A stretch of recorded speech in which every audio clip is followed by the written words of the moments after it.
अस्सलामुअलैकुम दोस्तों, मैं हूं उमैस मुनीर। आप देख रहे हैं हमारा यूट्यूब चैनल और फेसबुक पेज। दोस्तों, बलूचिस्तान जो कि पाकिस्तान का रुकबे के लिहाज से सबसे बड़ा सूबा है और आबादी के लिहाज से सबसे छोटा सूबा है, जो हालिया दिनों में खबरों में भी रहा एक इंतहाई अफसोसनाक सानहे की वजह से। जाफर एक्सप्रेस ट्रेन वाला सानहा जिसने पूरी कौम को अफसुर्दा कर दिया था। अब बलूचिस्तान से दो बड़ी डेवलपमेंट सामने आई है। आप यूं कह लीजिए कि दो बड़े रिलीफ सामने आए हैं जो कि वफाकी हुकूमत की जानिब से दिए गए हैं। नंबर 1 पे वफाकी हुकूमत ने यह फैसला किया है कि सोलर पावर ट्यूबवेल लगाने के लिए 14 अरब रुपए की मंजूरी दी गई है। और उसके बाद जो है वो एक और जो बड़ा रिलीफ है नंबर 2 पे, वो ये है कि जो सानहा जाफर एक्सप्रेस के मुतासरीन थे उनके अहले खाना को 5.2 मिलियन रुपए दिए जाएंगे और उसके अलावा नौकरियों का वादा भी किया गया है हुकूमत की जानिब से। तमाम तफसीलात आज की इस वीडियो में डिस्कस करेंगे कि आखिर जो किन लोगों को जो है वो 5.2 मिलियन रुपए मिलेंगे और उसके बाद नौकरियां दी जाएंगी, और उसके अलावा जो ट्यूबवेल लगाएगा उसको कितने मिलियन रुपए हुकूमत अदा करेगी और ये किसकी जेब से जाएंगे। आया कि ये जो सूबाई हुकूमत है वो पे करेगी या फिर वफाकी हुकूमत पे करेगी, आज की इस वीडियो में डिस्कस करेंगे। लेकिन उससे पहले हमारी आपसे दरख्वास्त है कि हमारे इस चैनल को लाइक कीजिए, सब्सक्राइब कीजिए और बेल आइकन को लाजमी दबा दीजिए। तो दोस्तों, वफाकी हुकूमत ने ये ऐलान किया है और मंजूरी दी है कि हम लोग 14 अरब रुपए सोलर पावर ट्यूबवेल पे, यानी कि सोलर पैनल पे चलने वाले जो ज़राई ट्यूबवेल हैं उनको लगाने के लिए खर्च करेंगे। और इसकी जो रकम है वो अदा की जाएगी 70% वफाकी हुकूमत की जेब से, उनके ख़जाने से, और उसके बाद जो सूबाई हुकूमत है बलूचिस्तान की 30% वो अदा करेगी। और एक किसान जो कि सोलर पावर ट्यूबवेल लगाता है उसको 2 मिलियन रुपए दिए जाएंगे, यानी कि 20 लाख रुपया जो है वो उसको दिया जाएगा। और मार्च 1 2025 तक 12.4 अरब रुपए जो है वो तकसीम कर भी दिए गए हैं। इसके अलावा इससे होगा क्या, इसके बुनियादी मकसद दो हैं। सबसे पहले तो एक सर्कुलर जो डेब्ट है वो ख़त्म करना है। नंबर 1 पे जो सर्कुलर डेट है उसको ख़त्म करना है। दोस्तों, सर्कुलर डेट वो गर्दिशी कर्जा होता है जो कि अदारों के माबैन चलता होता है। मिसाल के तौर पे अगर हुकूमत ने कोई सब्सिडी देने का ऐलान किया है और उसकी वो रकम अदा नहीं की गई सब्सिडी की जो उन्होंने वादा किया था, तो ये कर्जा बन जाएगा और वो कर्जा जो है वो चलता रहेगा। तो यूं ये सर्कुलर डेट है जो इंक्रीज होता रहता है। या मिसाल के तौर पे आप एक और मिसाल ले लीजिए कि अगर बिजली तकसीम करने वाली जो कंपनियां हैं, डिस्कोस हैं, और वो कंपनी जो कि बिजली जनरेट करती हैं उनके मबैन कोई अदायगी के मामला पेंडिंग रहते हैं, तो ये भी कर्जे के अंदर जो है वो इजाफा करते चले जाएंगे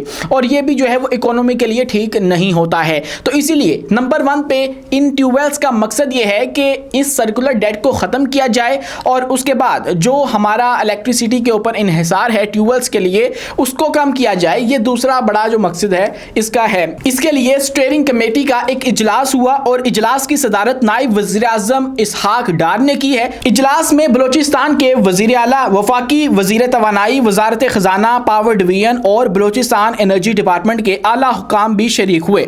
इसके अलावा केस्को जो कोयटा इलेक्ट्रिक सप्लाई कंपनी है उसने भी कुछ जो है वो फैक्ट्स सामने रखे और वो भी जेर बहस आए हैं। उसके मुताबिक बलूचिस्तान में 50 ज़राई बिजली के फीडर्स काम कर रहे हैं। केस्को को बलूचिस्तान से 564 अरब रुपए की अदायगी या वसूलियां होना अभी बाकी हैं, करनी है उन्होंने। उसके बाद अब तक 4,539 कनेक्शन, 2,378 खंबे और 2,626 ट्रांसफार्मर्स हटाए जा चुके हैं और जिससे 67.4 मेगावाट बिजली की खपत में कमी आई है। इसके अलावा बलूचिस्तान में 27,437 सब्सिडाइज्ड ज़राई ट्यूबवेल्स हैं, जबकि 10,263 गैर कानूनी ट्यूबवेल्स काम कर रहे हैं इस वक्त बलूचिस्तान के अंदर। लेकिन अब इस मंसूबे के बाद जो है वो एक और चीज़ भी मेक श्योर की गई है कि तीसरी पार्टी को भी जो है वो इन्वॉल्व किया जाएगा, जो कि ये मेक श्योर करेगी कि इस सारे मामले के अंदर ये जो 14 अरब रुपए की रकम है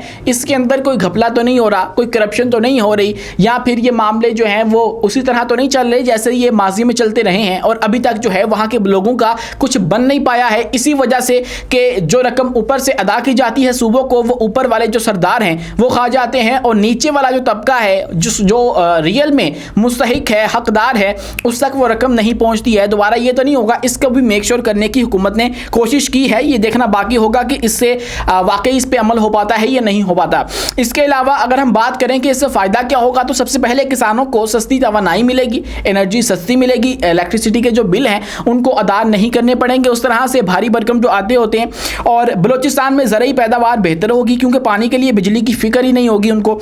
उसके अलावा हुकूमत के बिजली के शोबे में नुकसान कम होंगे, यानी कि जब सर्कुलर डेट जो है वो कम हो जाएगा, बिजली का मुहैया नहीं करना आपने वहां पे। देखिए बलूचिस्तान वो जगह है जिसके अंदर हमारी माशी जान बसती है। बलूचिस्तान के अंदर हमारे बहुत बड़े बड़े जो निजात दहिंदा प्रोजेक्ट्स हैं वो जारी हैं और इसके बावजूद अलमिया ये है कि गवादर के अंदर बिजली नहीं है, वहां उसको अभी मेन जो इलेक्ट्रिसिटी ग्रिड लाइन है उसके साथ कनेक्ट नहीं किया जा सका। अभी 10 साल गुजर चुके हैं सीपेक को शुरू हुए और अभी भी वहां पे इतनी डेवलपमेंट नहीं हो सकी है कि उनको जो है वो आप लोग इलेक्ट्रिसिटी मुहैया कर सकें। वहां पे पानी साफ नहीं है पीने के लिए, वहां पे जो बुनियादी ज़रूरियात हैं उनका फुकदान है। तो ऐसे में बलूचिस्तान के लिए ये एक खुशाइंद अमल है और ये माहौल दोस्त का जो है वो भी बात है कि आप लोग है वो एक सोलर पैनल के ऊपर रिलाई करें और उसके बाद बिजली से जो है वो जान छुड़वाएं। जो दूसरे ज़राए हैं जो कि ग्लोबल वार्मिंग पैदा करते हैं पूरी दुनिया के अंदर और पाकिस्तान भी उसका फिर शिकार होता है।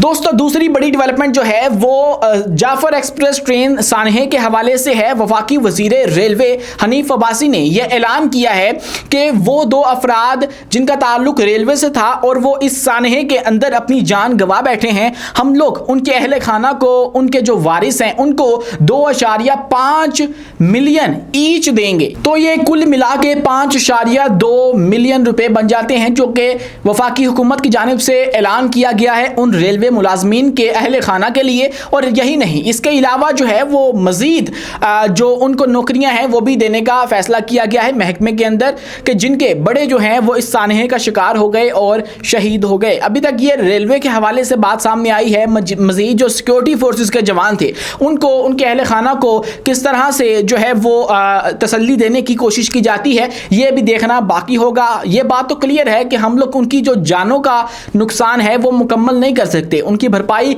किसी सूरत हुकूमत चाहकर भी नहीं कर सकती। ये पानी सर से गुजर चुका है, लेकिन इस तरह के जो अमल हैं वो भी हौसला अफजा हैं कि उनके जो घर वाले हैं उनको कुछ रिलीफ मिलता है, उनको कुछ जो है वो मदद हो जाती है। तो इसके वही हम अप्रिशिएट जो है वो करते हैं और करना भी चाहिए। आज के लिए इतना ही। अपने मेज़बान उमैस मुनीर को दीजिए इजाज़त। मिलते हैं अगली वीडियो में किसी नई मालूमात के साथ।